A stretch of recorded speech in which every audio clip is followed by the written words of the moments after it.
2 हिजरी में रसूल पाक सल्लल्लाहु अलैहि वआलिहि वसल्लम अपने जानिसारों के साथ ग़ज़वा बदर के लिए मदीना मुनव्वरा से चलने लगे तो आप सल्लल्लाहु अलैहि वआलिहि वसल्लम के 2 जानिसारों के दरमियान अजीब किस्म की तकरार हो गई। इन 2 जानिसारों के नाम खैसमा बिन हारिस और साद बिन खैसमा थे। खैसमा रज़ी अल्लाह अन्हो बाप थे और साद रज़ी अल्लाह अन्हो बेटे। दोनों का ताल्लुक मदीना के खानदान औस से था। तकरार इस बात पर हो रही थी कि दोनों में से कौन रसूल पाक सल्लल्लाहु अलैहि वसल्लम के साथ काफिरों से लड़ने के लिए जाए और कौन ना जाए। बाप अपने बेटे से कह रहे थे कि बेटा, घर में हम दोनों के सिवा कोई मर्द नहीं है, इसलिए बेहतर ये है कि हम दोनों में से एक यहीं घर में रहे और दूसरा जिहाद में शरीक हो। तुम जवान हो और घर की अच्छी तरह देखभाल और हिफाजत कर सकते हो, इसलिए तुम यहीं रहो और मुझे रसूलुल्लाह सल्लल्लाहु अलैहि वसल्लम के साथ जिहाद के लिए जाने दो। इनके जवाब में बेटे हजरत साद रज़ी अल्लाह अन्हो अपने वालिद से कह रहे थे, अब्बा जान, अगर शहादत और शहादत के बदले में जन्नत के अलावा कोई और मामला होता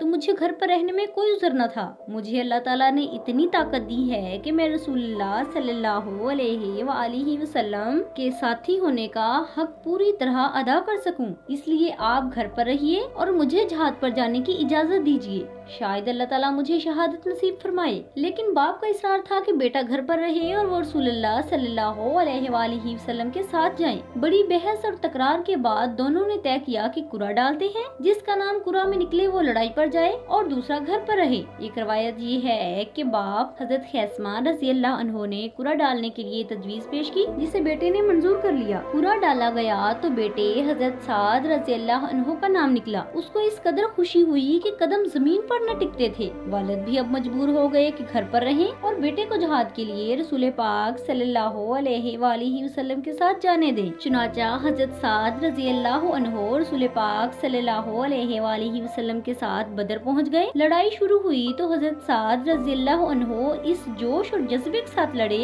कि जांबाजी का हक अदा कर दिया। दुश्मन के एक सवार ने उनको इस तरह बेजिगरी से लड़ते देखा तो उसने ताक कर उन पर हमला किया। उन्होंने डटकर मुकाबला किया, लेकिन दुश्मन घोड़े पर सवार था। उसका वार कारीगर हो गया और वो शहीद होकर जन्नत में पहुंच गए। इस तरह अल्लाह ताला ने उनकी दिली आरज़ू पूरी कर दी। 3 हिजरी में ग़ज़वा उहद पेश आया तो शहीद बदर हजरत साद रज़ी अल्लाह अन्हो के वालिद हजरत खैसमा बिन हारिस रज़ी अल्लाह अन्हो शहादत की तमन्ना दिल में लिए इसमें शरीक हुए और बड़ी बहादुरी से लड़े। अल्लाह ताला ने उनकी तमन्ना भी पूरी कर दी और वो एक काफिर हबैरा बिन अबी वहब के हाथ से शहीद होकर जन्नत में पहुंच गए। जी तो नाज़रीन ग्रामी, आपने शौक़ शहादत का ये दिलचस्प वाक़या सुना। कितने मजे की बात है कि अगर आप कोई शौक अपने दिल में रखते हैं, कोई ख्वाहिश जब आप अपने दिल में उभारते हैं तो अल्लाह ताला कैसे आपकी वो ख्वाहिश पूरी करते हैं। न जाने फिर भी हम क्यों उससे गाफिल हो जाते हैं, न जाने क्यों हम उस अजीम जात से दूरी अख्तियार कर लेते हैं, न जाने हम क्यों दूसरे रास्ते अख्तियार कर लेते हैं, न जाने हम क्यों वो रास्ता तय कर देते हैं जो असल में हमें हमारी मंजिल की जाने पहुंचाता है। न जाने कैसे हम ये बात भूल जाते हैं कि वो जात जो 70 माओ से भी ज्यादा हमसे प्यार करती है। न जाने हम ये कैसे भूल बैठते हैं कि वो जात जो हमारी शारक से भी ज्यादा हमारे करीब है। फिर भी हम क्यों भटक जाते हैं, फिर हम कैसे दूसरे रास्ते ढूंढते हैं, जबकि हमारी मंजिलों की जानिब रुख करने वाला रास्ता उसी जात से ही जुड़ा हुआ है। हमें कभी भी उस जात से दूरी अख्तियार नहीं करनी चाहिए, बल्कि हमें चाहिए कि जितना हो सके उस जात से अपना गहरा ताल्लुक बनाएं और अपना हर ताल्लुक सिर्फ उसी से जोड़ें जो हमें हमारी मंजिलों तक पहुंचा सकता है और जो हमारी दिली ख्वाहिशात को पूरा कर सकता है।